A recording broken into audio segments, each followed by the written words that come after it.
Assalamualaikum. Our today's topic is isotonic versus isometric contractions. What is isotonic contraction? Iso means same, tonic means tension. So the contraction in which tension remains same are called as isotonic contractions, and iso means same, metric means length. The contractions in which length remains same are called as isometric contractions. अब क्या हमने पढ़ा, इधर हम differences देख लेते हैं. Length क्या होगी, आइसोटोनिक में लेंथ चेंज होगी और आइसोमेट्रिक में लेंथ क्या रहेगी, सेम. और टेंशन आइसोटोनिक में क्या रहेगी, सेम, और आइसोमेट्रिक में टेंशन क्या होगी, चेंज. अब एग्जांपल समझें. ये एक बंदा है, इस वेट को जो है वो लिफ्ट कर रहा है, ठीक है. यानी कि अगर ये वेट है तो ये इस तरह इस वेट को लिफ्ट कर रहा है, ठीक है. तो इसके मसल्स जो हैं वो कॉन्ट्रैक्ट हो रहे हैं. जब ये ऊपर उठाता है वेट तो मसल कॉन्ट्रैक्ट करते हैं, जब सीधा करता है तो मसल्स रिलैक्स करते हैं. तो मस्कुलर एक्टिविटी हो रही है किसमें, आइसोटोनिक में, जिसमें लेंथ ऑफ मसल्स चेंज हो रही है. लेकिन अगर एक बंदे ने सिर्फ वेट को होल्ड किया हुआ है, ऐसे होल्ड करके रखा है, तो कोई भी मस्कुलर एक्टिविटी नहीं हो रही है. तो मस्कुलर एक्टिविटी यानी कि लेंथ सेम रह रही है आइसोमेट्रिक में. तो इधर हम देख लेते हैं मस्कुलर एक्टिविटी जो है वो किस में प्रेजेंट होगी, आइसोटोनिक में, और आइसोमेट्रिक में कोई भी मस्कुलर एक्टिविटी प्रेजेंट नहीं है.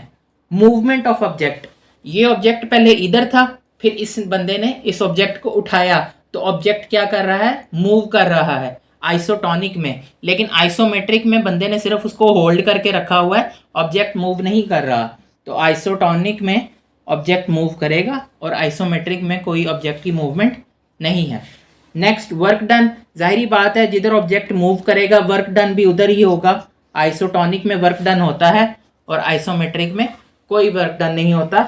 लास्ट पे है एग्जांपल्स. आइसोटोनिक की क्या एग्जांपल्स हैं हमारे पास, lifting a weight, walking, running, ये सारी किसकी एग्जांपल्स हैं, आइसोटोनिक की. और आइसोमेट्रिक की क्या एग्जांपल है, होल्डिंग अ वेट या फिर पुशिंग अगेंस्ट अ वॉल. जब हम किसी ऑब्जेक्ट को ऐसे पुश करते हैं तो हमारे बाजू जो हैं वो इस तरह ही रहते हैं. हैवी ऑब्जेक्ट को पुश कर रहे हैं, ये वॉल को पुश कर रहे हैं, तो हमारी मसल लेंथ जो है वो सेम रहती है. तो वो आइसोमेट्रिक की एग्जांपल है, ठीक है. This was all about isotonic and isometric contractions. अब एक लास्ट चीज रह गई. आइसोटोनिक की आगे दो टाइप्स कह सकते हैं आप. अगर मसल कॉन्ट्रैक्ट कर रहा है, अगर हम इधर बाइसेप की एग्जांपल लें, अगर मसल कॉन्ट्रैक्ट कर रहा है, मसल लेंथ शॉर्टन हो रही है, तो हम उसको क्या कहते हैं, कंसेंट्रिक कॉन्ट्रैक्शन, ठीक है. और अगर मसल जो है वो रिलैक्स कर रहा है, मसल लेंथन हो रहा है, तो उसको हम क्या कहते हैं, इसेंट्रिक कॉन्ट्रैक्शंस, ठीक है. कॉन्सेंट्रिक मतलब मसल शॉर्टन, इसेंट्रिक मतलब मसल लेंथन. होप सो आप सबको समझ आया होगा. Thank you so much.